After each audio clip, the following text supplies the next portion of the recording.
Bad. This kind of looks like a legit studio now. All right, we are recording. Wow, my hair looks ridiculous. Look at that.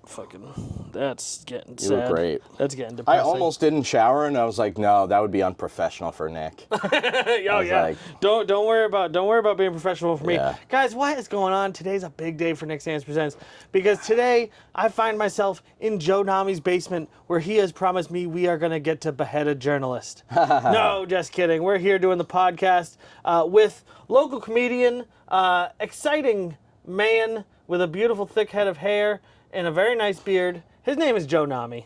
Thank you so much. My hair is the last bastion of my self-esteem. You do have a fucking thick head of hair. It's honestly the only good thing in my genes. How does that happen? How old are you? I'm 37. My grandfather died with all of his hair. Fucking dick. So, diabetes took him out, but he did have his hair. Did not die with all of his limbs, just all of his hair. His hair withstood all the blood sugar. Good for him. Yeah, Fuck, he really dude. liked bread. I've been losing this for probably like 5 years now, and it's just getting worse and worse, Yeah. and I'm trying. It's great for comedy. It's not. It's great for comedy. It's not quite bad enough that I can shave the whole thing, Yeah. but it's not good enough where any style all my favorite comics are bald. Yeah. Yeah. Being bald is a superpower. Honestly, comedians in general do better the uglier they are, it seems. I think so. I definitely, although I gotta say, I'm fucking jealous of all these like hot comics on Instagram that are leapfrogging my career. I'm so fucking pissed. I wish I had started, because I had 1 year where I was borderline hot. I was 23. If I had just fucking started posting on Instagram then, I'd be a national touring headliner. Yeah, no, there was a time a young Nick was a sexy little panther of a man, but now in my old age and my lack of care and discipline has really started to take its toll on my body and my mind, and it's just getting worse from here on out. Getting old sucks, but that's not what we're here to talk about today. I will say I want to push back on that a little bit, because there is one trade-off.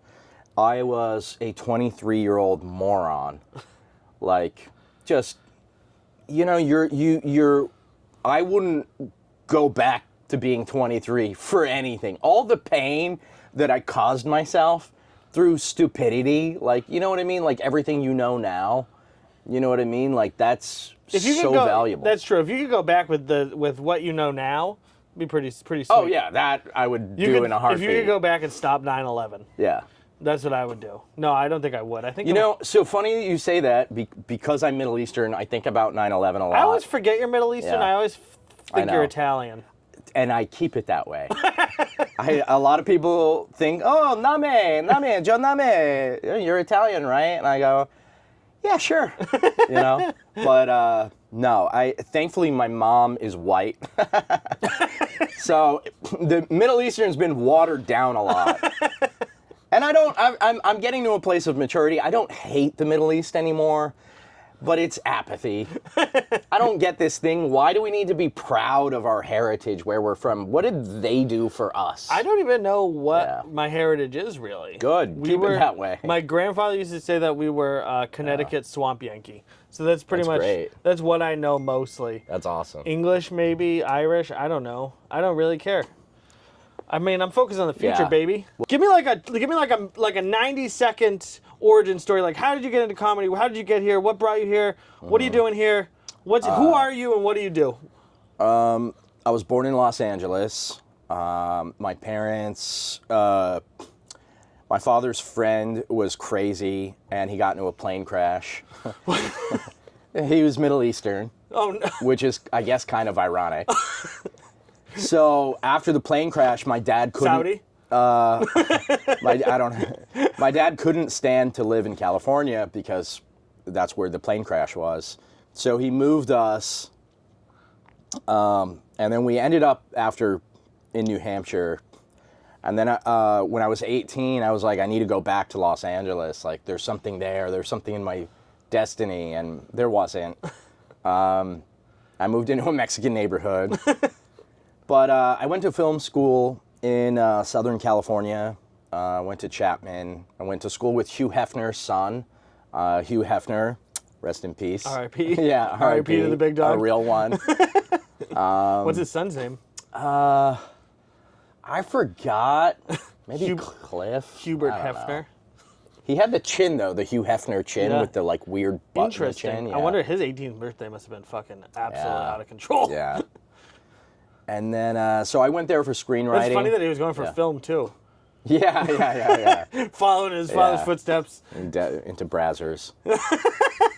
His dad was like, there's no money in film. And he's Yeah. like, Father, that is the future. Papa! He was like 20, and Hugh was at the time like 80. Yeah. And I remember I was acting in a short film, and he was like a production assistant, and now he's probably dead. You know, yeah, he's probably dead somewhere. He's probably dead. So then I moved up to Los Angeles after doing the screenwriting, and wrote some stuff, pilots, feature scripts, made some stuff, but I got tired of raising money, trying to come up with the money. Not saying that I couldn't do it, I just didn't enjoy it. And then got into comedy because it was free. That was really it.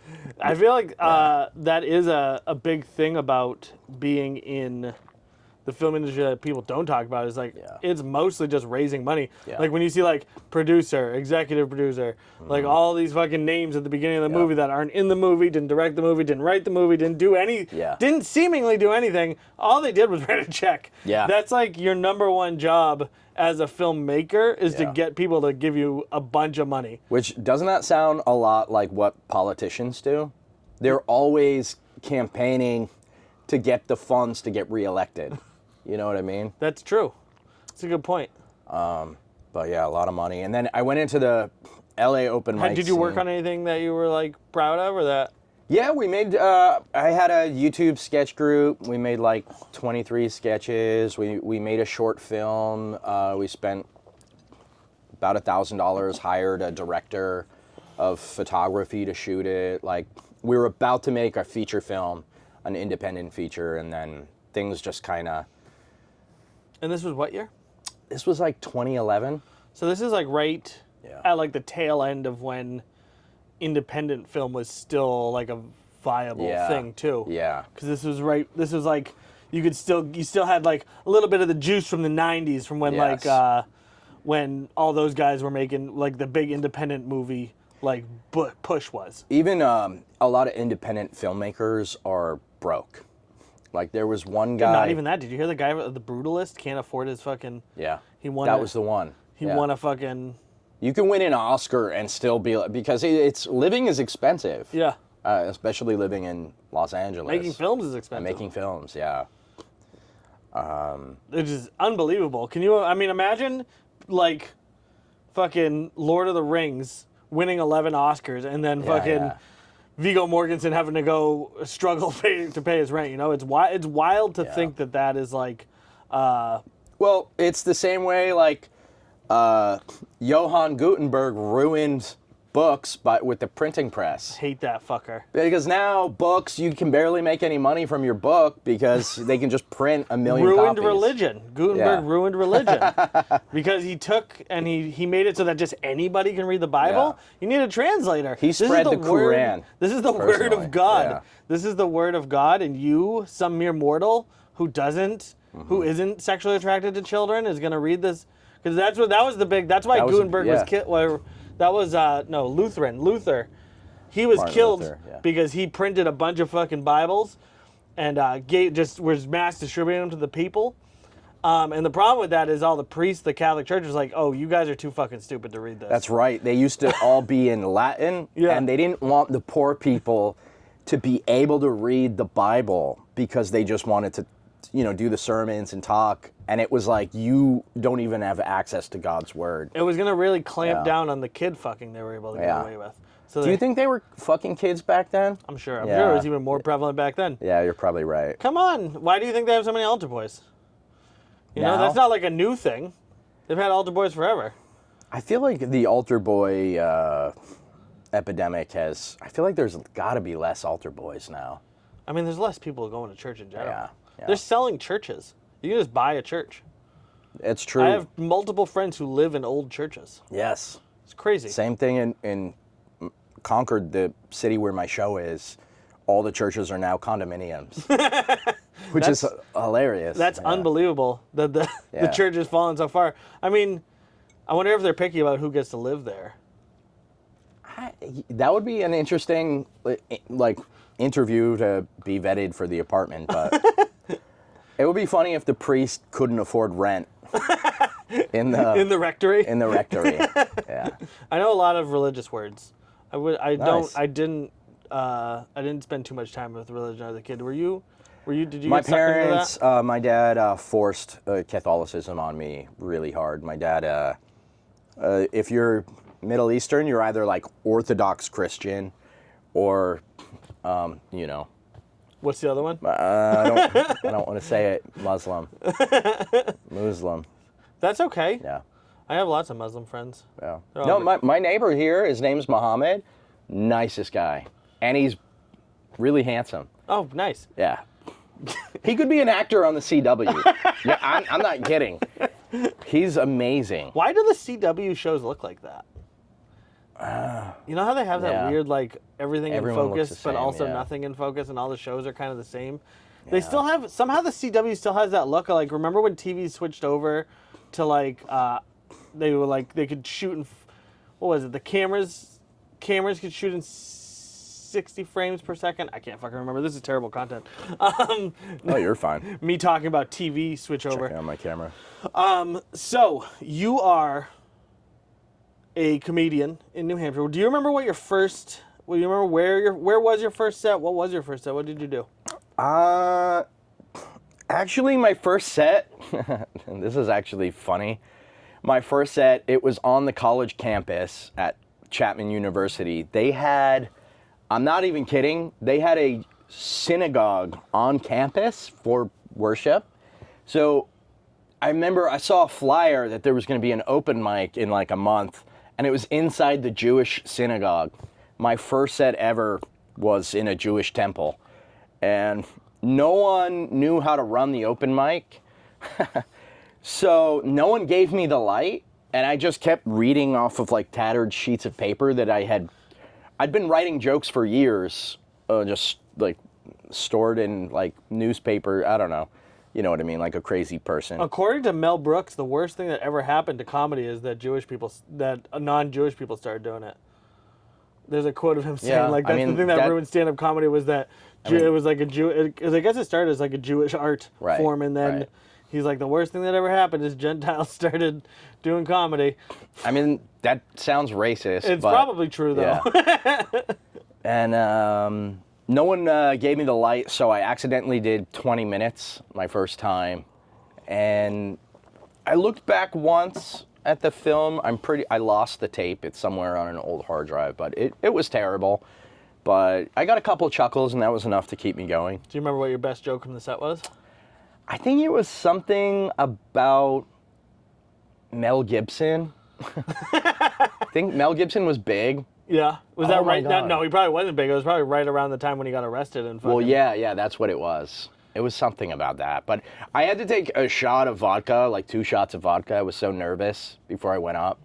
And then the first like 20 times I went up on stage, I would take a shot of vodka, then I would throw up, then I would take another shot, and then I'd get on stage and I would like read out of an index card or something. So did you find that like all of your time in the movie, like spent making film and like performing in that way, that didn't carry over at all to? I think it carried over a little bit, but I've told other people this.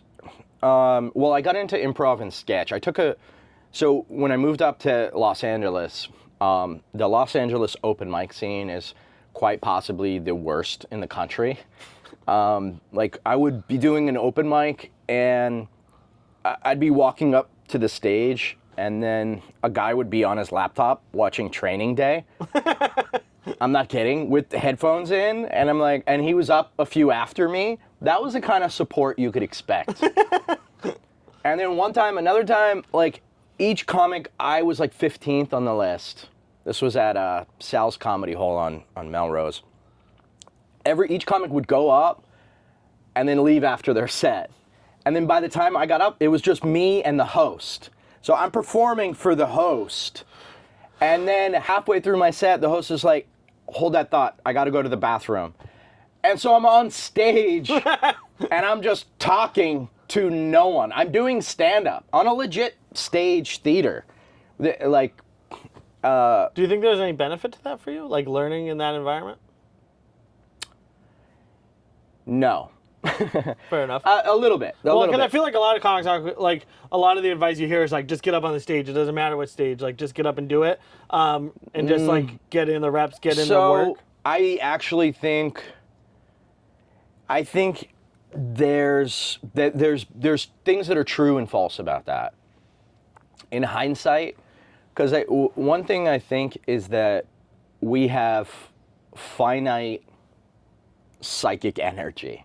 Like, none of us have infinite willpower, infinite perseverance. So a lot of those terrible mics, they take a toll on your psyche, and they chip away at your will. Now, one thing I will say, though, is especially when I got to New York, the mics were brutal. The open mics were terrible also. That's funny because those are the two biggest fucking comedy hubs in the world. If I had to go back and do it again, I would develop 30 minutes to an hour in a smaller hub city like Boston or Philly, Manchester, or Manchester. Then I would move to the big city once I feel like a little bit bulletproof. You know what I mean? Or at least having 30 minutes so you can rotate material between mics. Probably would help you get like onto shows too, right? Yeah, yeah. I'm assuming shows are actually where you like open mics, and I don't know because I haven't done a show, but my guess is that you kind of like started open mics, and then but the real goal is just to get on a show because you need to get in front of an audience, not just perform for comics. Yes, yeah, absolutely, because that will skew, and I think I fell into that trap because after a couple of years, I figured out how to do well in front of comics. Like, just say the most fucked up shit possible, you know? Yeah. Because they're completely desensitized and pathological. But then it's like, but then at a certain point you need to recalibrate. Do a little bit for you and then do a little bit for the audience, but also don't. So my favorite comic is Doug Stanhope. And one time he was on Rogan, and Rogan's like, oh, you gotta do this room, you gotta do that room, and Stanhope was like, no, why would I do that? It took me 20 years to find my audience.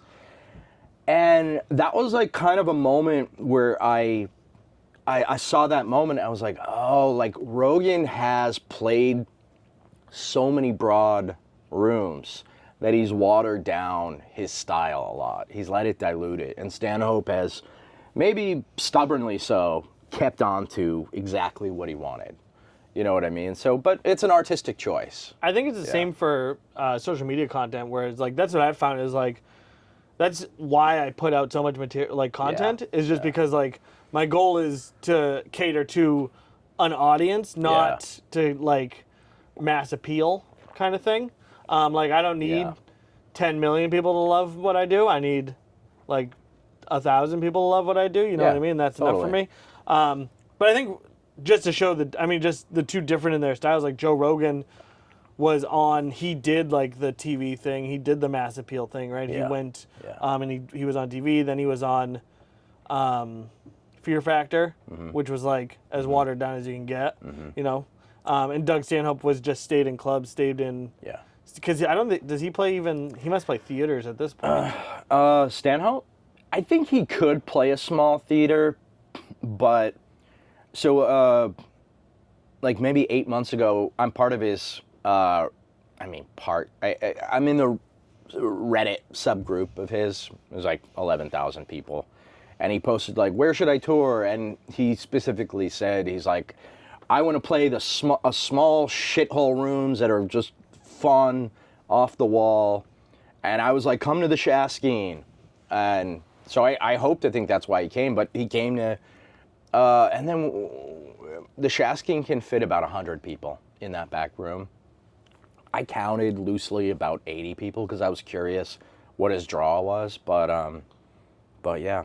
If you do love comedy and you do love comedy at the Shashkin, then you are going to love The Wrong Hill to Die On, which is my show I have coming up January 20th. Get your tickets online at the link below. Back to, sorry, yeah. I couldn't. No, you're fine. I had to take the shot. What is your show? Tell me. So it's going to be like, we're going to open with a comic, and then we are going to go into like a game show where we will pick various ridiculous topics, and then that the comics don't know, and then they will have to like argue whatever point, and then we will argue against them ourselves, and the other comics will argue against them, and then the audience will decide who the winner is. Nice. Yeah, it's gonna be fun. That sounds fun. It's gonna be good. We're gonna have a lot of our audience participation. We're gonna bring people up on stage to come be a part of it, and one of the rounds is audience suggestions on topics. The next round is we'll bring 2 people up from the audience, and they'll get to actually debate with the comics. So it's going to be a lot of fun, I think. Cool. Yeah, I think it'll be good. That is a great room when it's packed, or when there's just even any people in there. Yeah. Yeah. We're going to try and get it. It's a Tuesday night, so I don't know how packed we're going to make it. I used to do they have a music open mic there every Monday. Yeah. And there was nowhere to perform. That's why I started my show. And I would go up on the music mic, and every week some drunk person would heckle me. But it was like the kind of unintelligible speech where they would just keep saying retard. And I was just like, I can't do this anymore. Yeah. So I stopped. No, that's tough. I mean, comedy, you must, having been tell her to turn this heat off. Oh, that's fine. Don't worry about it. Comedy, you've been a part of the comedy scene for a long time, and so you're kind of like, you've watched it kind of go from being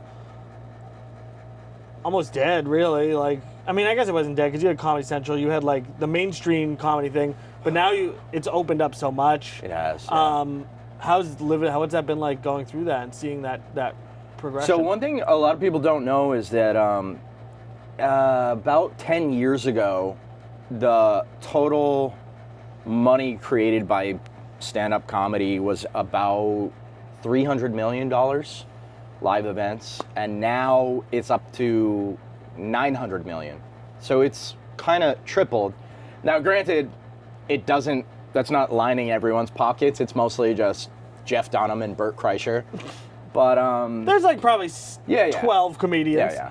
I mean, around here it's probably like Bob Marley and Jeff Dunham, like the local guys. Yeah, I bet Bob Marley's able to. Actually, he does make a decent living. Yeah. I looked at his tickets. His ticket prices are like $65. Yeah. And he sells out.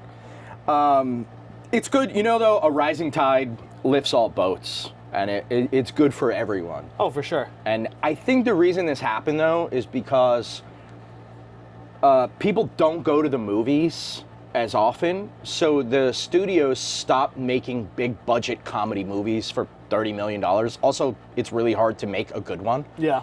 And they're trying to rush it. You cannot write a good comedy script in 6 months. Well, I think the big problem with comedy movies, I find, is that, like, how many comedy movies really were fucking knocked out of the park when they were released, right? I feel like most comedy movies actually just, like, grow better with age. Like, it's almost like you look back and remember how great they were. But, like, a lot of the movies that like we consider the great comedy movies of our generation didn't really do that well in the box office. Like, comedy was a tough sell to get people in seats.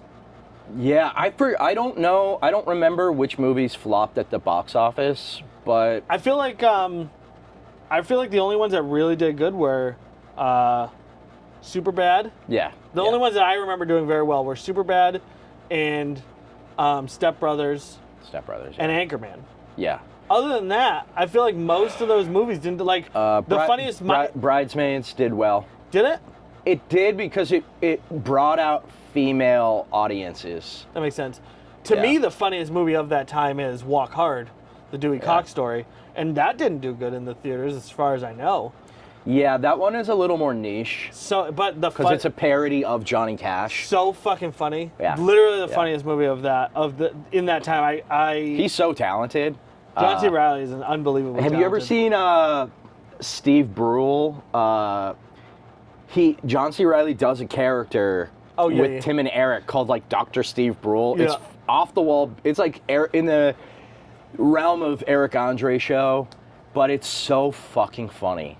It's so good. I feel like he fucked himself by being so successful in comedy, because he didn't want to be a comedy actor. He wanted to be like just a dramatic, like an all-around actor. And so he kind of, like when he was in Chicago, I remember watching that and thinking like, he's not that funny in this. Yeah. But he wasn't supposed to be. He wasn't funny at all. It was a serious role.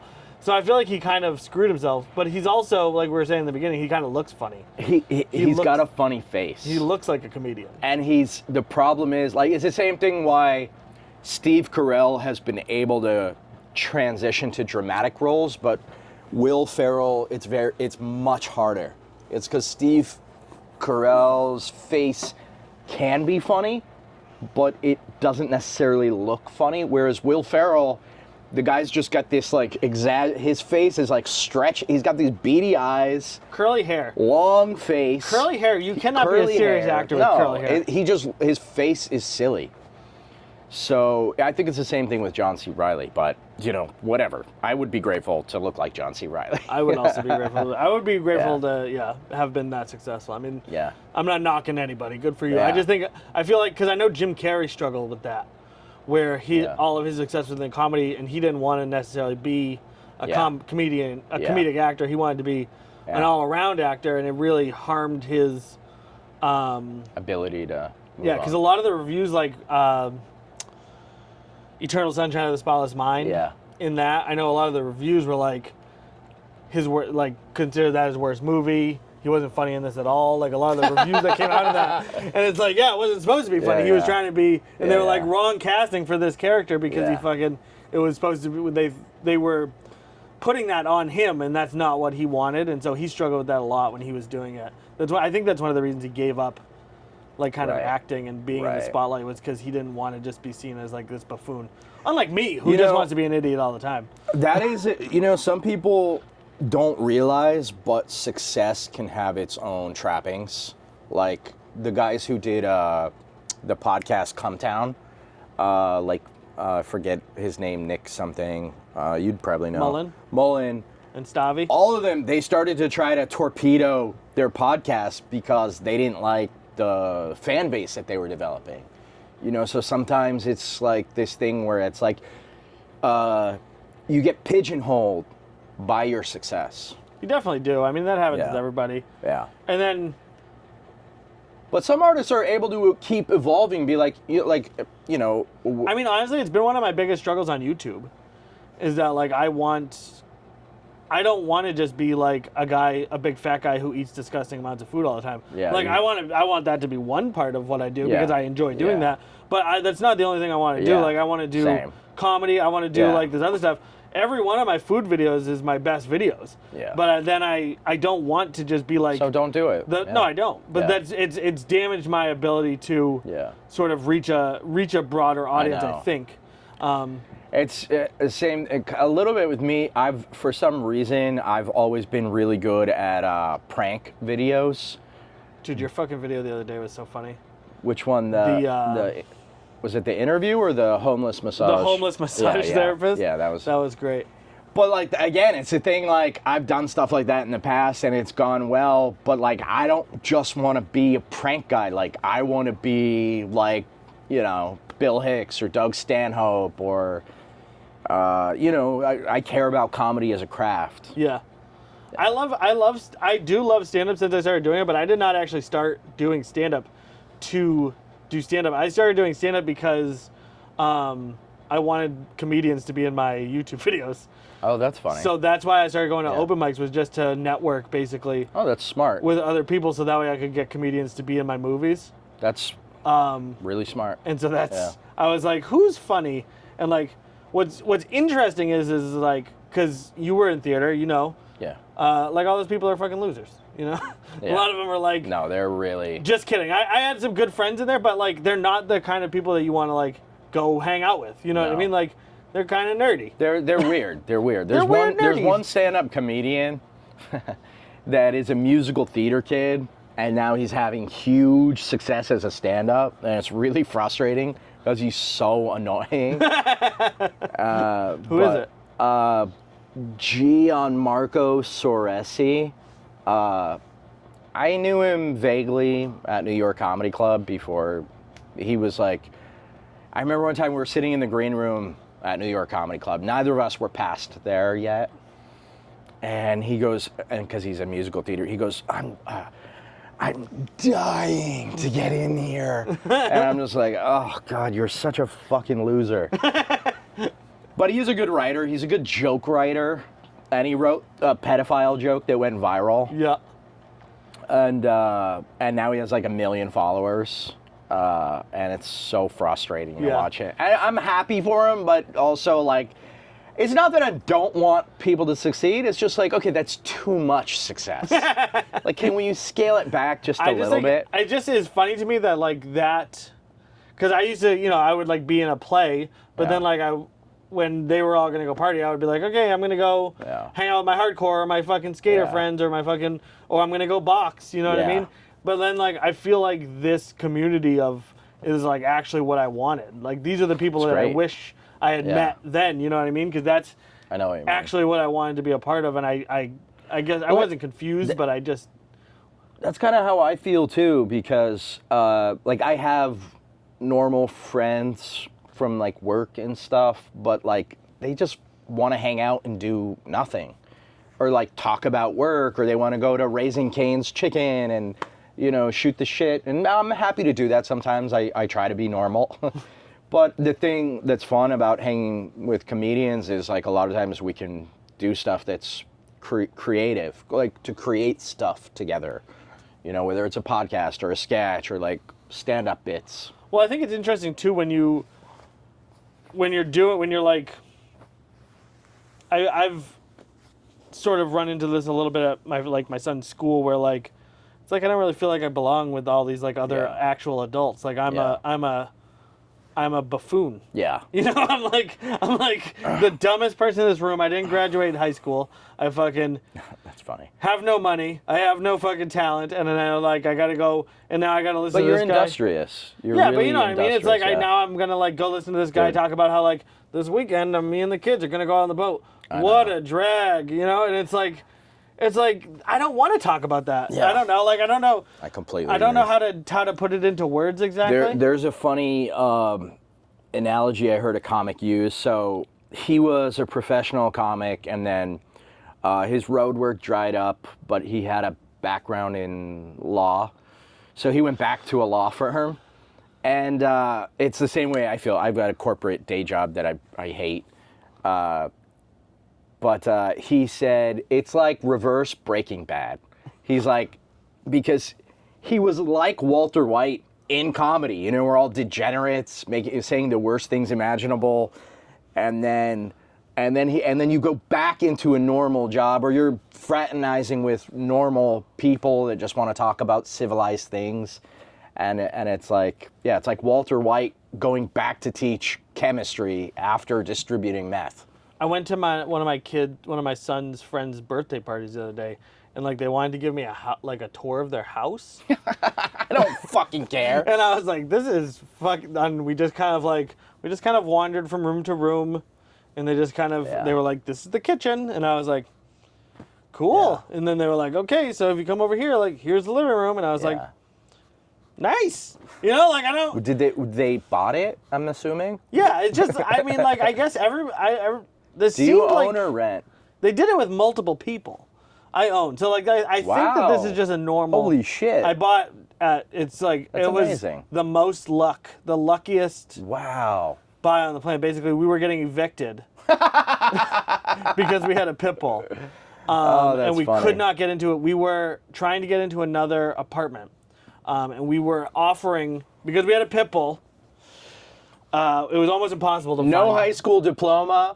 Pit bull makes YouTube videos for a living and was about to get evicted. Yeah, so we had a pit bull, could not find a home. You put all of that on your resume. We were getting evicted. So no, the reason we were getting evicted. Like, Mr. Sands, where did you live? They were selling the house. 6 months. I was they evicted. Were selling the house. We were paid up. They were selling the house out from under us, and we were going looking for an apartment, and we were like, look, we have a pit bull. We know it's a fucking problem. We were like, we will give you first month's rent, last month's rent. We will give you a fucking deposit, and we will give you an extra month's rent in cash. Wow. And we will also get insurance on the pit bull, and we will also pit bull insurance, and we will also get her certified certified K9 good citizen thing. Yeah. We were like, we will do all of that, and we still. So it was gonna cost us like $8,000 to move into a fucking apartment, and we still could not find a fucking apartment to move into. We were literally offering thousands of dollars cash to get into one of these fucking apartments. We were still getting fucking brushed off. And so we were like, maybe we can just find a fucking apartment, and or maybe we can just buy a house. And so we just went out, and this is the craziest part, is I had been saving cans. I was taking cans and I was selling them at the aluminum scrap thing. Pitbull, evicted, saving cans, no high school diploma. I was an auto body tech at the time, so the most degenerate of the trades. You are a miracle story. I really am. So we had these fucking... That's so funny. Real quick, I almost did the can thing also. I was living in my car for a year. So I was living fine. I worked right next to an aluminum processing plant, and I was drinking 6 energy drinks a day. Nice. So I was just like, I'm just going to start fucking turning these in, see if I can get a little bit of money. So this was right when the Robin Hood app came out. Oh, I know about the Robin Hood app. So I was fucking... I lost all my money. Well, so I would take the cans, and I would get $5-10 a week from I would the. I know how it works. Anyways, the fucking. I know how recycling works. No, I know. I'm trying to, because it doesn't make sense, because I fucking wasn't drinking enough energy drinks to make as much money as I did. But you weren't drinking enough for your family. The park next to us was also the homeless drinking area, and so I would go over there and collect all the cans. Camera for this. Yeah, that's fine. I would go over there, collect all the cans. Can you grab my index box there? Yeah. I would go over there and I would collect all the cans, and so I was getting $15-20 a week in fucking aluminum cans. And then I would take it, I'd put it into a super low risk fucking thing like the S&P 500. Yeah. Enron. Yeah. Monsanto. Yeah. Whatever. Anything to bulldoze poor people. Yeah. I would just throw it on the S&P, 500 EFT or whatever. I don't even know what the fuck it was. It was the safest fucking thing I could find. I'm a stockbroker. Okay. Yeah, so I was just doing the safest fucking thing I could find. And then when the time came, I had been doing that for years. And then by the time the time came around, I had enough money for a fucking down payment on a house. Shut the fuck up. That's amazing. So I paid for my down payment with aluminum cans. That's amazing. Can money. See, Red Bull is good for you. Exactly. Doesn't matter if Yellow 5 is in there or whatever. Fucking aspartame. But it was right before the boom. Right before the fucking COVID and all that shit. I think my God. It was the year before. So we get to this house, and it's a half a duplex, and they're like, I already got someone to offer me $160,000, so it's closed. And so I called them up, and I was like, we will give you $190,000 for this fucking house. Oh my God. I was like, if you just let us tour it, I was like, we are very ready to fucking pay that. Just let us in here, and we will fucking, complete lie. I was this. Wait, did you offer? Oh, did you overbid? Price unseen. They were selling it for $140. Someone had offered $160. I called them up and was just like, "We've been cleared for $190,000."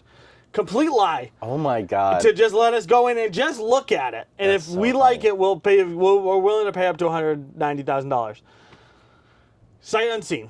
Oh my God. We're like, we'll fucking forego everything. We don't give a shit, because we were literally about to be homeless. I had a fucking 2-year-old son and a pit bull. Then we were going to be living in this is just like the Marshall Mathers story. This is it's more like Hitch. Yeah. Or no, not Hitch. What's that other one with Will Smith in it, where he's a fucking... Happy. Yeah, whatever. I don't fucking remember. Pursuit of Happiness. Oh, the one where he slaps Chris Rock. Yeah. And so we get in the house, and we were like, all right, well, we're not approved for $190,000. So we had to. I was talking about real estate loan. We gotta fucking pare this back. Yeah. So we were like, the boiler is super old, so we'll give you $170,000 for it. Whoa. And I think we ended up at $173,000. Wow. For the whole thing. Wow. But like, miracle that we got in there. That's a great price. Like, I was willing to do whatever I had to do to get that fucking house because literally my son was going to be homeless. So like, I had no choice. Like, I had to get this house. Yeah. You couldn't move in with your parents on Bodwell? Or there was just no room there? I had a pit bull. Oh, a child. Oh my a wife. God. Oh my God. It was fucking a whole thing. Like, I was bringing an God. entire menagerie of fucking creatures with me. Wow. Right. So it was we actually had 2 dogs at the time, but one of them ended up dying. But anyways, we fucking got into this house, and now we live there now. But like, we got in there. Now my house, I got it for $171,000, and everybody was like, "You're overpaying. You're completely fucking yourself. This is the biggest mistake you're ever gonna make." All this shit. Mm-hmm. My house now sells for $350,000. Wow. I know. It's fucking insane. My wife and I were we rent this, and we've been looking around. You can't get a decent house for less than $500,000 now. Yeah. Unless it needs a lot of work. Yeah. So I mean, I've doubled my net worth, my worth there. Yeah. I can never use it because I can't sell it to get another house because all the other houses have gone up. But it's just funny that was like the craziest fucking time of my life. The most stressful. My loan story is actually used at the company. I can't remember what company. Oh my God. We did it, but they like turned it into a case study after the fact. We had to like sign extra stuff so that they could turn it into a case study because the way it came together, we had like 30 days, and we ended up getting everything together. Where there was 5 days where we were technically homeless. We boarded my dog, and my wife and my son lived at her mom's house while I got the house ready. Wow. Like, got it livable. That's awesome, man. So it was a fucking wild ride, though. And that's the story of me getting a house. That's great. It was fucking insane. That's inspiring. That's really inspiring. I should probably turn it into a stand-up bit. Yeah. Yeah, that's a great story. Yeah. All my stories have to do with pooping, so this is a better one. Yeah, it might be you branching out. Yeah. But you can't poop in your fully owned house. I can. I do regularly with the door open. Because I have kids and they don't let you poop by yourself. They have to all come in. Oh, really? Oh, wow. I have my 3-year-old, my dog, and my 2 cats come in the shit with me. Yeah. It's awful. Both my dogs come into the bathroom when I'm pooping to like check and be like, hey, what's everything good in here? Okay, and then they leave. Yeah. I know your one dog is like security team fucking. Oh yeah, they're a security team. Only Muffin.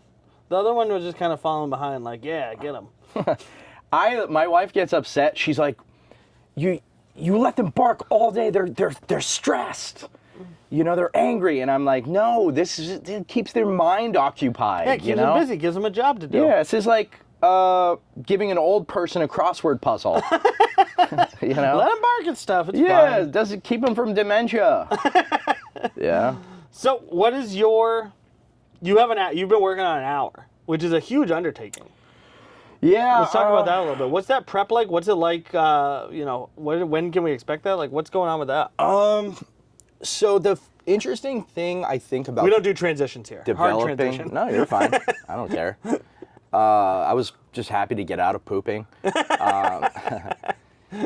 The interesting thing is that I've developed previous hours, but over the journey, so I've been doing stand-up about 8.5 years. In May, it'll be 9. And, but you shed, like at year 2 and year 3, maybe I had like 30 minutes, but you shed material because you're like, oh, I'm better than that now.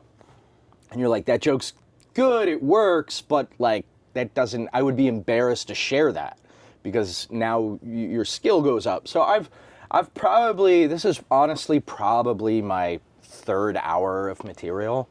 But that's how it goes. You gotta let go of stuff and then you just keep, it's like a cyclical, you build stuff. And then here's how it happened was I didn't think about, I should put out an hour, but then I saw comics that I know from New York putting out an hour, and I'm like, oh, that fucking guy put out an hour? He's terrible. And that honestly has been the driving force of my career. Truly. Seeing these fucking hacks put out these terrible hours. Oh, they upload their comedy special, Right? It says full, and in the title it says full special, 35 minutes. That's not a full special. Put it, write half an hour, write what, it's like, somebody uploaded 20 minutes and called it a full special. I mean, it's insanity. So I was like, you know what? If he can do it, I can do it. And that's really the inspiration for my career has just been like losers with too much confidence. I mean, honestly, I wouldn't have worded it like that. Yeah. But I will say that like that's been the driving force of everything I've ever done in my entire life is like if that guy did it, I can probably figure it out, Mm-hmm. Even if you look at someone who's not a complete hack or a loser who does great things, I'm like, if that guy did that thing, I could probably do it too. How hard can it be? Exactly. Turns out it's really hard, but that unbridled confidence in the beginning really helps you push forward. The blind stupidity. My problem is like at least now at this point at 8.5 years, I believe in my skill set, but I have no self-confidence or self-worth because of my father. So everything for me has come late. Like I never submitted for certain things that I should have. One time I was in New York and I wanted to submit to the New York Comedy Club, and this other comic was like, "Oh no, you shouldn't do that. Do it next October. They'll be ready for you in October." And then I found out later he was lying to me, and he was on the chopping block there, So then there's other people that have just like led me astray.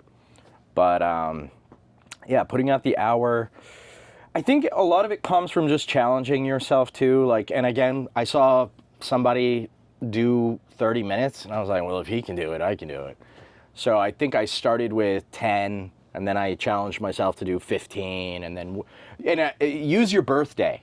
Utilize your birthday. Every year on my birthday, I would guilt everyone to coming to my show, and then I would do 15, or I try to push and do 20, and that's like, it's my birthday, you have to come. I have to do it. So like this year on my birthday, I'm 37. I used my birthday to do an hour, and people showed up. It was great. And it's messy, and you stumble through it, but I was definitely anxious to do the hour the first time, but how many times have you done an hour in your career so far? I ran the hour probably like 3 or 4 times now. Is this your first time running, like your first 3 or 4 times running a full hour? Like, did you ever have to do a full hour show in the past? No one will ever let you do a full hour. Okay. You have to beg and scrape and claw and push for everything, unless you're a protected group.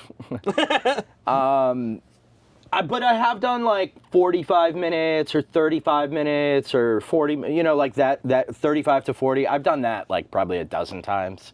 Like this past summer, honestly, I'd given up on headlining. I was like, I'm just going to be a New Hampshire open mic comedian, whatever. And then somebody asked me to headline the Libertarian Festival. And I was like, and they offered me money, and I was like, all right, I guess I'll do that. How'd it go? It was a rough gig. Because it was an indoor pavilion. It was like not set up for comedy, but I knew that. I knew it was good, but I had... They paid. So, but I was like, it was like, well, fuck it. It was money. Yeah. And then like, this club in New York that I knew, this independent club that I liked. It's insane that you did that. Yeah. New Hampshire's the home of libertarians. I know. And I thought that they would be really cool. And then the day before the gig, I was putting together the whole set list that I was going to do. Oh, I'll do this one. I'll make fun of the founding fathers, and I'll do this one, and I'll talk about... And then I Googled, apparently libertarians are like mostly white Christians. Yeah. I did not know this. White male Christians. I thought they would be like a little more secular. There were some, but yeah, it was a rough gig. But yeah, you want to really punch down on those on that gig. There was a guy at the gig. I'm not kidding you. He was probably 6'3". He was in full wearing chainmail from like King Arthur in the Knights of the Round Table. Chainmail on his face.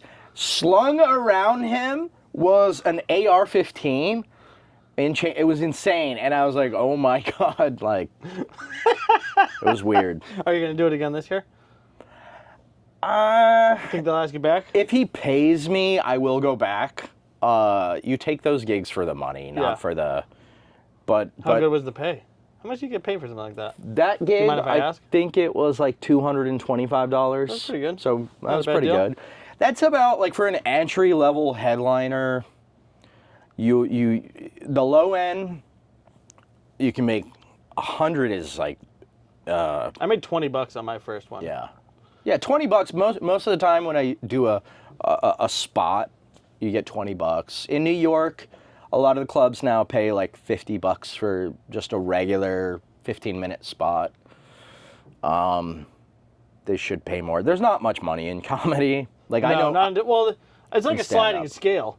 It's like all at the top. Power law distribution. Yeah. It's the same as the distribution of wealth. Yeah. Yeah. The top 20% Yep. make 80% of the 80% of Exactly. everything. I know guys who have, like... And it seems like there's layers to it, too. It's like you're going to make X amount of dollars for, like, this, and then there's, like, going to be a steep, like, you're going to go from making $20, and then all of a sudden now you're making $200 a time. Yep. And then you're going to go like that, and then you're going to be like, now I'm going to make $10,000 a time. You know what I mean? It's like, it seems like there's it's a jump. big for sure. steps as opposed to, like, a gradual... I know guys that have 12 credits. Comedy Central half hour, Conan, Colbert.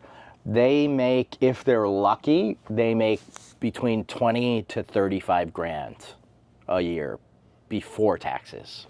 But then the next jump up, it's like 50 and then 80. And if you're smart with the marketing, you can make 100 or 300, but it's a crapshoot. You don't do it for the money, unfortunately, but... Or maybe you do, but then you're disappointed. But I need it, yeah. I'd be happy with 15 or 20 grand. A year? I mean, I told my wife that's my first goal, but whatever. That's the end goal. If I keep working at this corporate office, I'm going to put a gun in my mouth. Yeah. I feel that. I mean, I can't work a normal job. That's why I do what I do, and that's why I did what I did before, is like, I tried a couple of regular 9-to-5 jobs, and it was I'm not... How did you make the leap to whatever it is you do? My daughter was born, and I just did the math, and I was like, well, I can pay X amount of money for childcare. Or if I make X amount of dollars a month, which isn't that much money, right, I can then it makes financial sense. And then that gives me basically 6 years till she starts school. Yeah. That I can fucking... So did your wife give you some grace because you were watching the child, or how did this work? I mean, my wife is unbelievably supportive, so it's like, I mean, I wouldn't even say she gave me grace. She was just like, go for it, I believe in you.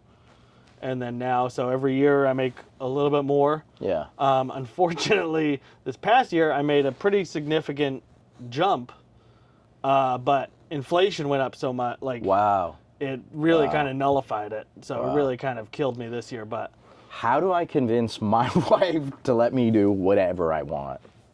I mean, she just believes in me. I don't know. Nice. I mean, I love that. I'm not. So keep in mind too that like I have, I have like a real financial side to my job. Yeah. Where like I make content for other companies. Right. Like that's where most of my money comes from.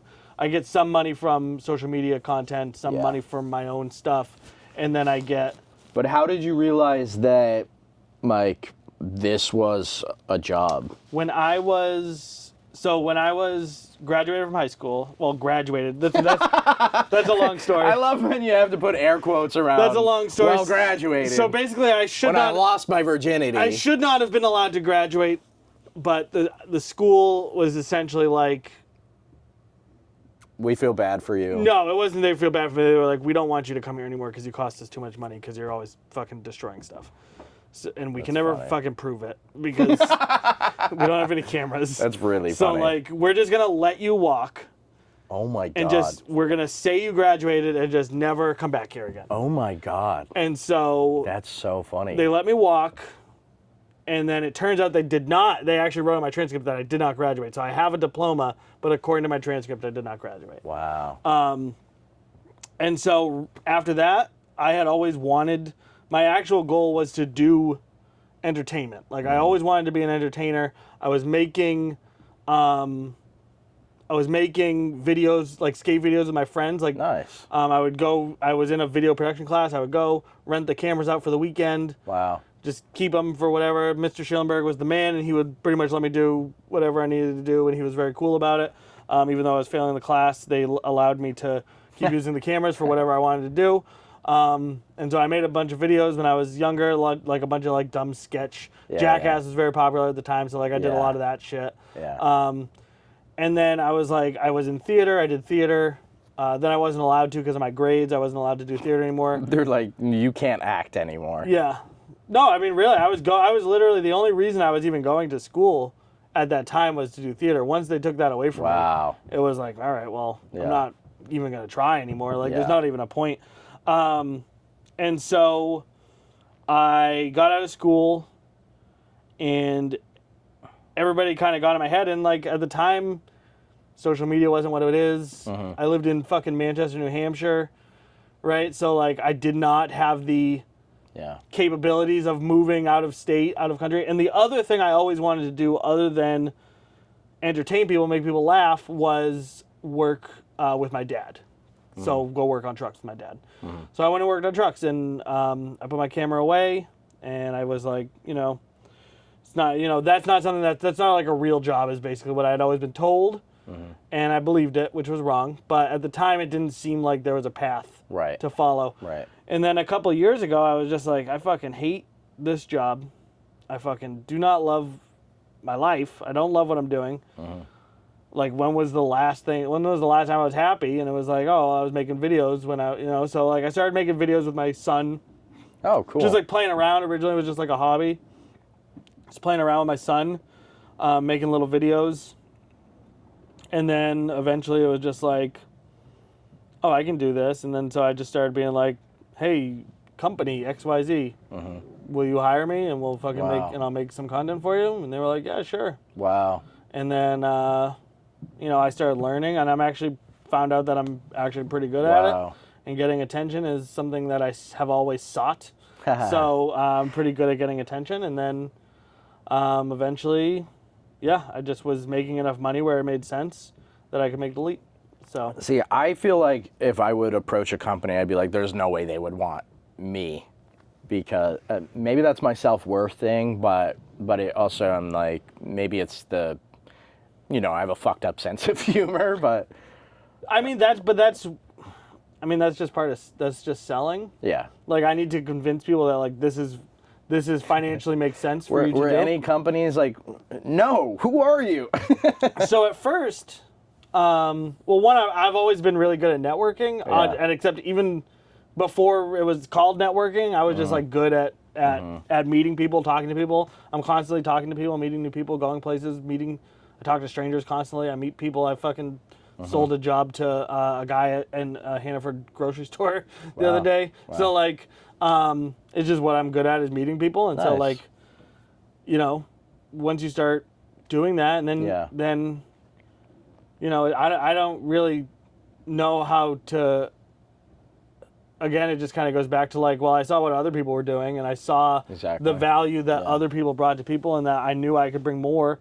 And it didn't start off where I was like making funny videos. Yeah. It started off where I was like kind of generic. Right. And it took me a while to take that plunge into being like, okay, well, really, like, I don't want to just be like all of these other fucking companies. Like, I want to be like me, and I don't really like making this style of video. I like making this style of video. So like, I'm just going to sell this style of video. And if it doesn't work out, then it doesn't work out. But it's, for all of the fucking headaches and all, like, as difficult as it is to like really fucking scratch your living out in this way, it still beats having a day job. Yeah. And so like, if it ever works out where, like, you know what, Nick, you're not, nobody wants what you're doing. Nobody thinks you're funny. Nobody wants these fucking stupid scripts you write. Nobody fucking wants to watch these stupid videos. I can go get a job at Home Depot. You know, those jobs are always there. Right. You know, I'm fucking old and responsible enough where, like, I could probably get a manager job, you know? Right. So, like, whatever. Those jobs always exist. They're always going to be there. I'm not always going to have the ability to go out and do what I'm doing. Well, I think one thing, first of all, that whole story is very admirable and inspiring, like, just to be able to do that in this environment. But also with your, like, dipping your toes into stand-up. Stand-up is kind of like a law degree where you can use it to go do anything. And because I think the thing is like what's so special about stand-up is when you have an audience, you're calibrating your ear to what's funny. Your batting average goes up. So then when you are this filmmaker, like, oh, well, am I funny? It's like, well, no, I am. Like, I've developed this material. I know it's funny. I'm faster at making funny things. So it'll make your business and quite potentially your income go up because you'll be able to bring more value to the content that you bring to these companies. Well, I think one thing that I've found with stand-up is, like, I always thought I was funny. Because, like, I was always able to make people laugh one-on-one. Yeah. Because laughing is just, like, a rapport-building response. Mm-hmm. And also because I'm just kind of weird. Yeah. So, like, when you put me into a situation where, like, everybody's wearing a suit, and I'm going to talk about bukkake, you know, like, it's inherently funny. Like, just the juxtaposition of me being in those situations is inherently funny. And so it's kind of easy to make people laugh in that setting. It's way harder to make people laugh when you have to take something out of your brain, write it down, remember it, and then repeat it back to an audience. Yeah. And so I don't know, like, nothing made me feel less funny than doing stand-up. I actually felt funnier before I started doing stand-up. Part of the reason that is because it's the difference, like being a polished comedian versus being the funny guy. It's the difference between being a street fighter and being a UFC fighter. Is, you know, whenever they've taken these, like, street fighters, like Kimbo Slice or somebody, and put them in, they get demolished because there's nuance of technique, strategy, preparation. So stand-up does make you, stand-up, it's because you're challenging yourself to the next level. But if you can get through that gauntlet, I think it makes you stronger. Oh, for sure. I think it definitely, you know, and I do think that there's, at some point, too, there's, like, a lot of over-intellectualizing of comedy at, like, this stage of the game where a lot of people are, like, you see a lot of bullshit that's, like, oh, it's, you know, they're the only ones who are allowed to mock the king and all this stupid stuff. And it's like, guys, we're making dick jokes. Like, try not to look at it too seriously, you know? Yeah. I think there's a lot of that happening right now, which I don't really love. But it is what it is. I mean, I would just, if I could just make, like I said, I need to make like $100,000 a year doing dumb skits online. Like, I could, there's no way for me to be a happier person than getting to, you know, bring people joy and make people laugh and, make money off of that. So it is what it is. I mean, I always, my saying is that, like, I was too stupid to realize it's a bad idea, but I'm so sick I actually pulled it off. Like, that's sort of how I go about it. So nice. This is kind of how I think about it. Yeah, you definitely need, I had a lot of delusional grandiosity to keep going in comedy or, you know, whatever, filmmaking. Like, you definitely need to, like, you say too stupid to pull it off, but for me, it was always naivete, which I guess is a form of stupidity. But I was too dumb to realize how hard it would be. Yeah. Like, I thought for sure it was gonna be easy. I thought I was gonna fucking be like, I'm gonna make content online. It's gonna be fucking a cakewalk. And then now it's like, well, I had to make, like, early on in my career, I worked 7 days a week, probably like 10 to 12 hours a day. Wow. In the beginning of my career, I would really try to preserve my Saturdays and Sundays. And so I was working like 15-hour days, Monday through Friday. Wow. And I was like, this is stupid, What I should do is I'll just work 7 days. Like, I like what I do. I do this for fun anyways. So I'll just work 7 days a week, and I'll just work less hours. So now I work like 10-hour days, 7 days a week instead of working, you know what I mean? Yeah. But like, it's a lot of work, and it's fun work, and it's work that like I get to control. Like sometimes I stay up until 4 a.m. editing, you know, instead of like when I go get my kids from school, I'll stop working, and then but my work still needs to get done, but I can do it at 3 a.m. So like it doesn't really matter. The autonomy it provides you is and that's how I work best anyways. Yeah. Because sometimes I don't want to work at fucking noon. Sometimes I want to go take a nap. Yeah. So that's what I do. Yeah, you listen to it. I know. I think that's the biggest thing that frustrates me with working for somebody else is that it's like, be here, do that now. I'm like being told what to do at the wrong time, and it's nice to be able to listen to your body and make your own decisions. But like for you, if what you really want to do is, and I mean, I can't help you convince your wife, but I mean, like, I really think it's like those jobs are always going to be there. Yeah. No matter how you end at your job today as a stockbroker. Yeah. And like if you don't make it in 5 years and you need to go back to being a stockbroker, those fucking shitty jobs are always going to be there. They're always going to need, you know what I mean? Right. So like, oh, that's a great point. I think a lot of if you're not doing something you love, like there's people who are going to love no matter what job. There's people out there who love being a janitor. Who fucking wake up every day and they love going to, and they love cleaning. I'm so jealous. There's people who wake up every day and they love fucking doing body work, or love being an electrician, or love being a plumber. Like, there's people who wake up and just do the jobs that you and I think must fucking suck, and they love them. Yeah. They love every aspect of them. A good example is like, when I look at a calendar, it doesn't make sense to me. Like, I have a very difficult time with calendars. Or like spreadsheets, like it's literally like it makes zero sense. Even if I understand all the concepts displayed on the spreadsheet, like the spreadsheet itself looking at me, I'm unable to take data out of that. That's beautiful. There's fucking people out there. My wife loves making spreadsheets. That's like her favorite thing in the world. She's a fucking Excel master. Wow. And so like I just feel like there's something for everybody to do out there, and if you're not doing the thing that lights you up, like you only get like 80 years. Fuck, dude. Yeah. It's gonna suck if I turn 80 and I'm like. And also the other thing I like is like I can't look back and be like, oh, I could have made it, but these things held me back. Like nothing held me back. I did it. I tried my best, and if I fail, then I failed. But like it was on me. It's not on all of these other circumstances. Like I'm not gonna be able to blame anyone else other than myself. And that's freeing to me, because it's like it just makes me feel like I'm in control, and it makes me feel like, I get to make the decision, not somebody else. Yeah. And so to me, that's very nice. That's like a good thing, because I think a lot of people, they sort of delude themselves into being like, oh, I could have gone pro, but like, my coach when I was in high school didn't push me to the recruiters, and like I don't buy that. Like I think, outside of some very specific circumstances,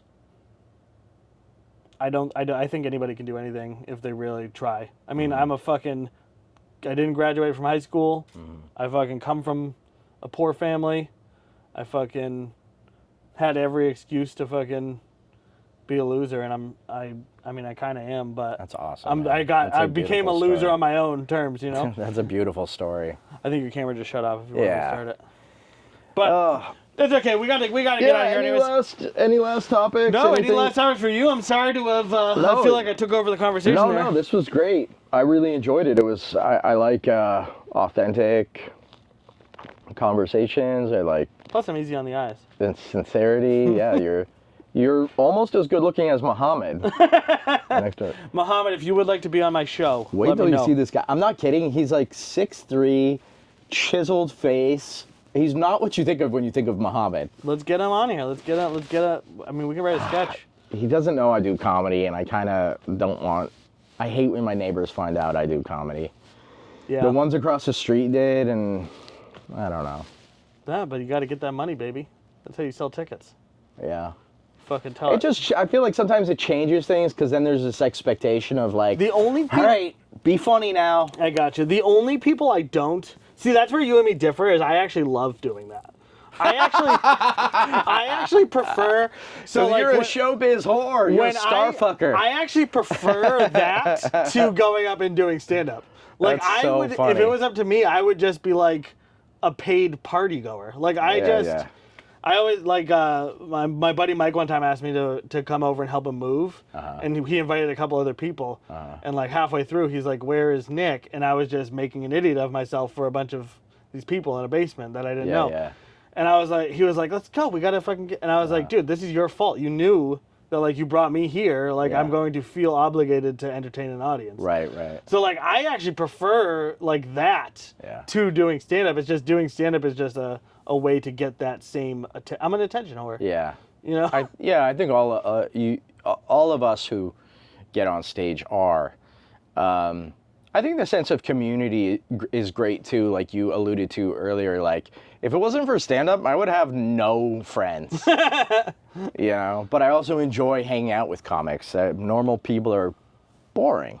Well, I think what you're doing with Jokes on Cue is awesome. By the way, thanks. I wanted to bring that up before the end, but you do an open mic in Concord every week, and it's a great room. Like, you've really done a great job, I think. By the time I get there very late, so I don't know what that is like earlier. Well, let me know if you ever have childcare or when you feel ready. I'd love to have you on the show. Yeah, no, I'd love to do it. I just think it's a great room, and I think that you've done a great job with it, so I just wanted to bring that up. Yeah, well, I copied a lot of variables that I saw other shows do well. You know, like I copied a lot of stuff from Sesh Comedy in New York, and each week I try to make the show 1% better. Right. You know, like if you were there week one, the show was it was scary. It was scary. Well, one thing I think that the janitor was walking in and out across the stage. I'm like, dude, I'm literally on stage right now. What are you doing? And he went into the closet and was like getting sheets to cover the pool tables because he was afraid we were going to spill drinks. I was like, dude, you should have done this an hour ago. I'm in the middle of my set. There's 30 people in the room. Like, it was embarrassing. I think I think what's great that you're offering that most other places aren't is you're doing clips for people. Yeah. And that's one thing I notice a lot of comedians don't do enough of is like I'm not a stand-up comedian. I've only been doing this for a year. But let me tell you, if you want to fucking make a living as a stand-up comedian, you need a social media presence, and it needs to be fucking massive. Yeah. It needs to be overwhelming. Yes, agreed. It needs to be a blitzkrieg of content that is never ending. I love the way that you put that. And so I actually made a huge mistake with my career, and I want to mention this in case anyone out there wants to be a stand-up comedian. You came on this show. I came on this show.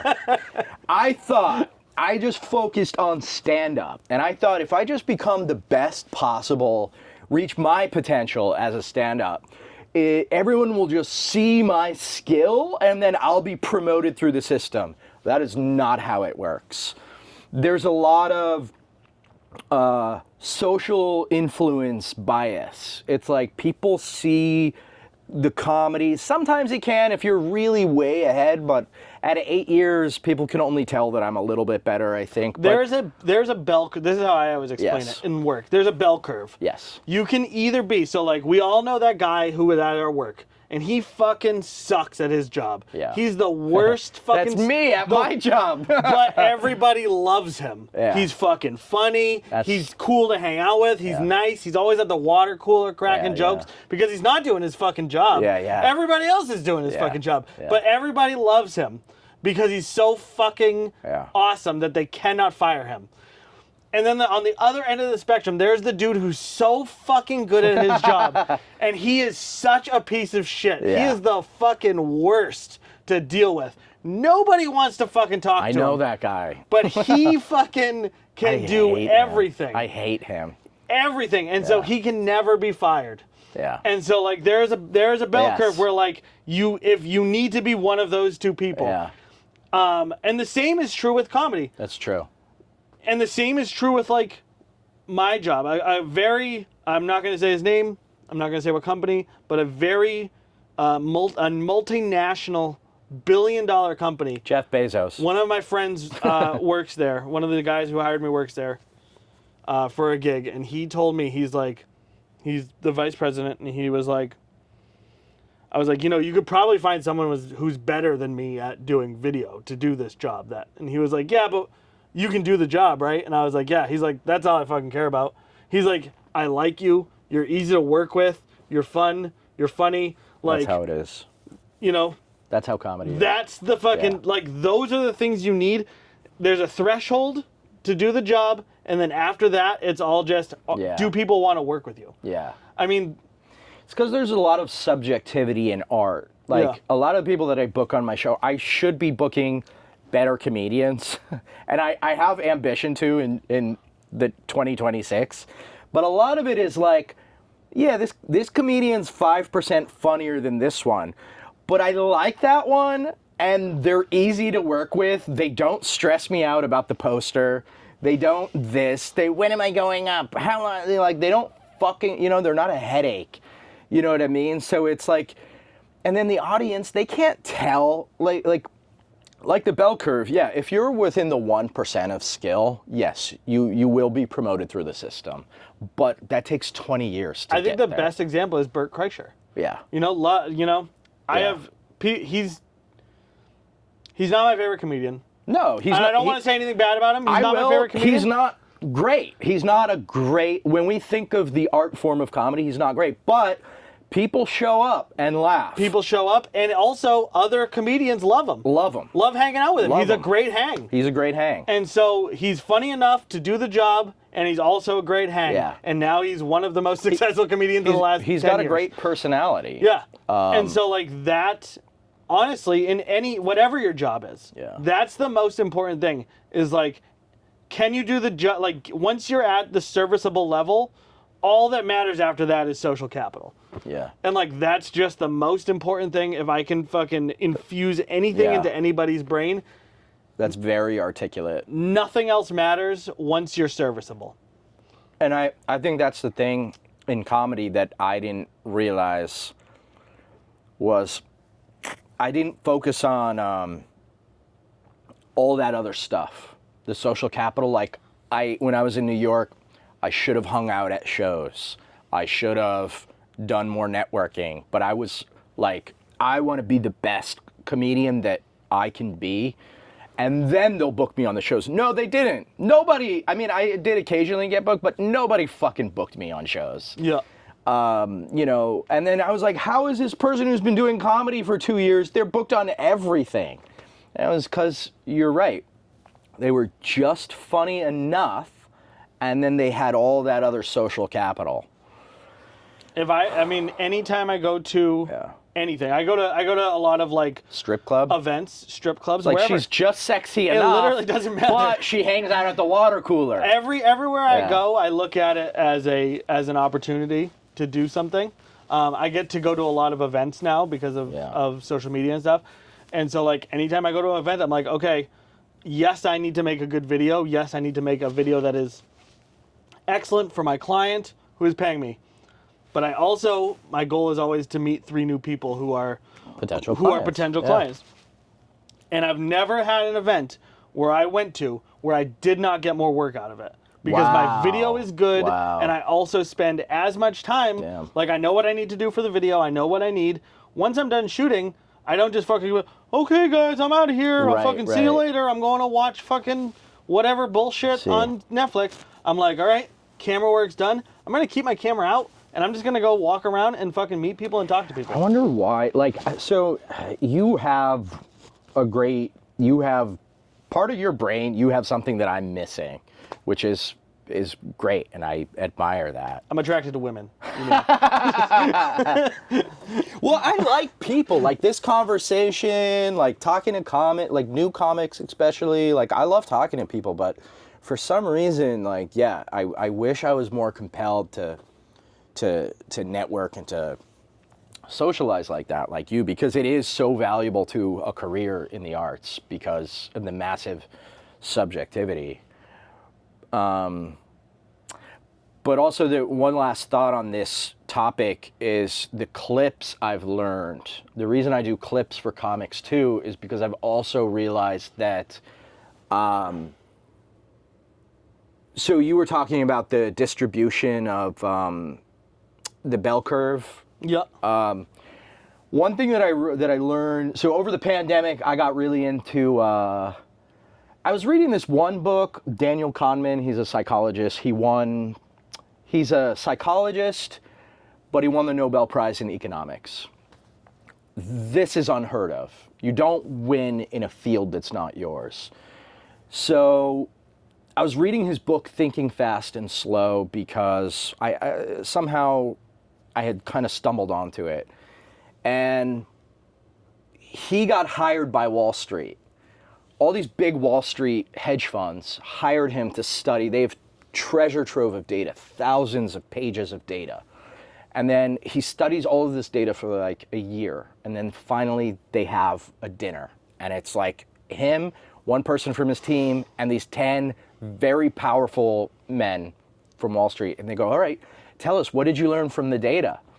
And he goes, you've been rewarding hedge fund managers based on skill when it's actually been luck. And picking individual stocks is no better than random chance. And they go, huh, okay, all right, well, thank you very much, Daniel. And they all shook hands and they went away. And there's this cognitive dissonance because a man cannot unknow what he is paid to know. You know what I mean? There's a quote out there that's better than that, but it's like, it's this cognitive dissonance. And what it really comes down to is that, like you said, there's a bell curve of skill, but then success has the distribution of a power law distribution. And you can see the causal relationship between the two distributions by, forgive me, the correlation coefficient. Oh, of course. The correlation coefficient. I knew you were going to say that. I know the correlation coefficient very well. One of my favorite coefficients. top 5 for sure. Top 5. It's strong between him and his wife. Yeah. But it shows. I don't even know if that's an insult. I don't even know what that means.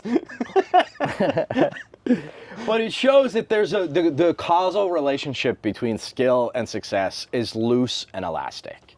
Sometimes we see bad comics that succeed. Sometimes we see great comics that succeed, and then vice versa. You know. So, but to your point, you articulated it really well about the social capital above. But so that's why clips and, like you said, a blitzkrieg. I love the Nazi reference. A blitzkrieg of social media into the pipeline. I've learned that that's what can give your stand-up career or whatever you want to do oxygen. It's oxygen pipeline to the other thing you want. Right. Yeah. The way I look at it, because I know that I put out a lot of, like, I put out stand-up content, and I know for a fact I've heard people talking shit about me about it, where they're like, I don't give a shit. I mean, here's my thing is, like, I'm going to do whatever I want. I don't fucking care. We have to be, I put out clips of when I hear people talking shit about me, all I can think is, like I said, I didn't graduate from high school. Yeah. I'm fucking fat. I'm fucking bald. And, like, I'm still doing what I want to do. So, like, yeah. You know what I mean? Like, obviously, I'm doing something right. But my thought, anyways, that's not what matters. Yeah, my thought is this, it's like, I put out this content, and even the shit that I know that in 5 years, people, I'm going to look back and say, oh, that was fucking trash. Just delete it. No, why? All it does is show my growth. Yeah, yeah. You know what I mean? Now, anyone who goes to my channel and like, if there's a booker looking at me, he's going to go to my channel and he's going to scroll back fucking hundreds of posts. He's going to be like, wow, this one sucked. And then he's going to scroll forward and he's going to see, oh, this one's better. Yeah. All it does is show my growth. A few of my friends that have 100,000 followers or more, they have like 1,900 posts. So it's like there's no way you're going to scroll all the way back. And you have to treat the social media a little bit like an open mic, where it's like I post clips that are of bits that are half finished, because it's like there's a great book by the artist Share Your Art, Steal Like an Artist, Austin Kleon. Yep. Great book, but it's like post your in progress stuff. People online have the memory of a goldfish. Here's the other thing too that people don't take into comics. Yeah. And also, and again, I'm fucking speaking very loosely about comedy. I've only been doing this for a year, but I understand the fucking dynamics of how to sell art. I've been selling fucking art for myself and for companies for 7 years now. I started at fucking selling paint jobs at my family's body shop. Like, that's fucking how I got started on social media, was taking pictures of trucks that we painted. And here's the thing is, like, if another comic looks at your fucking clip and they hate it, it doesn't fucking matter, because comics don't fucking go to comedy shows. Yeah. We're not doing the audience this. does. Yeah. You know? Yeah, exactly. So, like, all that really matters is, like, do normal people find you funny? Yeah. Do people who don't have the most fucked up past of anybody you've ever met find this funny? And if they do, like, they're going to buy a ticket. So, like, if the 12 comics at your local open mic, and I'm not pointing at anyone, but this is just a hyperbolic. Yeah, no, I know what you mean. And we have a super supportive community too. But, like, I'm saying, if you're in like that New York comedy scene where everybody's leaving before your set's done, it doesn't fucking matter, because none of them are going to come to your fucking show anyways. No. You need to focus on who's going to buy your ticket, and then you fucking work on that. I also, like, I like, if you're on stage at the Attic, I'll watch your set and support and laugh, but, like, when I'm scrolling through social media, which I don't even really do that much, I pretty much just upload and then throw my phone.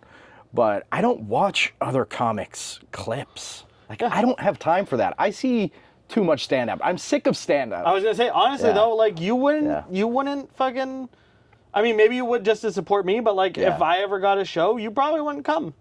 You know, because it's just another comedy show to you. But the people that... If it was a special show, I would, but I mean, like, weekly, the people that we're trying to fucking get and sell we have a product that we're trying to sell, and other comedians are not the consumer. The consumer are people who work that 9-to-5 job and fucking want to forget about it. Yeah. For a fucking hour, or fucking for 15 minutes, and so, like, that's actually, I feel like a lot of people lose the plot on that. Is like, you need to sell your product. Jeff Dunham is another example. I don't know a single comedian who thinks that Jeff Dunham is funny. Not a single one. You know? Puppets and fucking whatever other weird shit he's fucking doing. He does weird shit with those puppets. At least once a week at an open mic, he is mocked. Fucking in New Hampshire. At least once a week I hear his name brought up as mockery. But you know what? He's fucking making a living.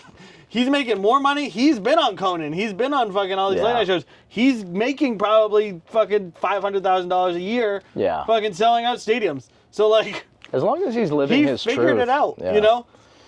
I'm just saying, I think that people forget we're doing comedy.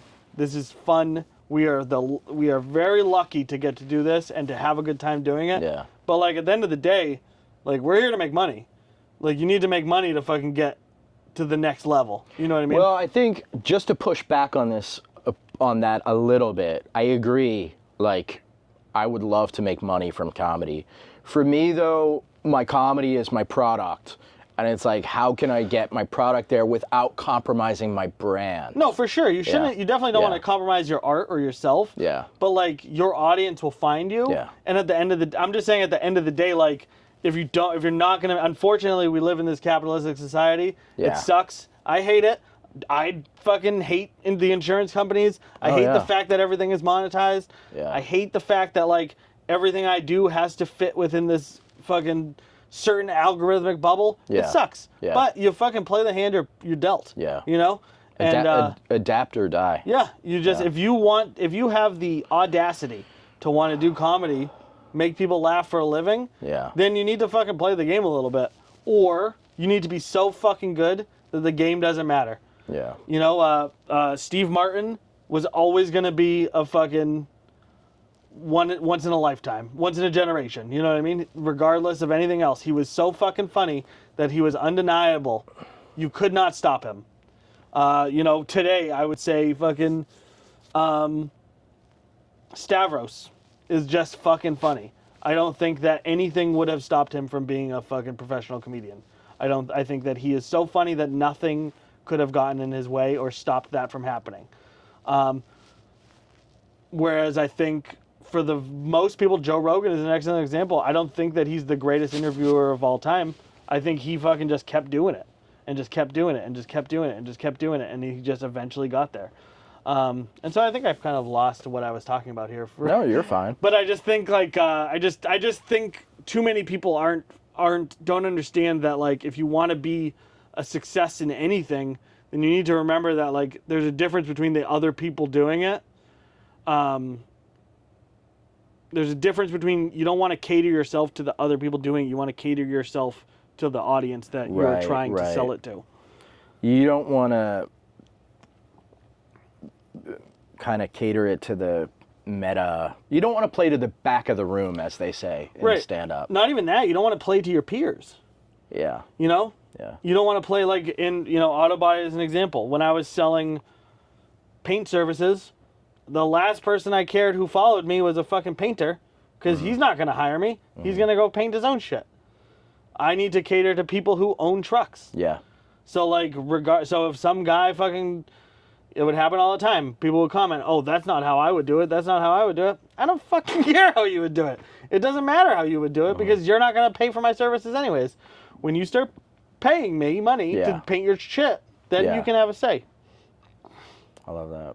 Anyways, fucking, that's my rant. I ranted a lot during this one. No, you're fine. But Joe, where can people find you? Where can people see your comedy? Where can people attend a show?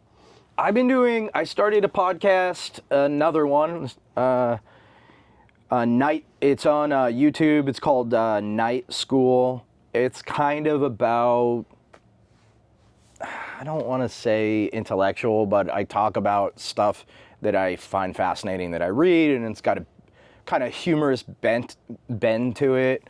Aside from that, I'm also on Instagram at Grow Up Joe. Cool. And you can also go to Jokes on Q every Monday. Yes. At what, 7 p.m.? The show starts at 8, and then the open mic usually starts about 9. Show starts at 8, guys. It's a free show? Paid show? Yeah, it's free. Yeah, we haven't figured out how to make people pay money for it. Yeah. I feel that. All right, guys, go check it out. And also, January 20th, The Wrong Hill to Die On. I need to fucking sell out this room. I need to prove that this works.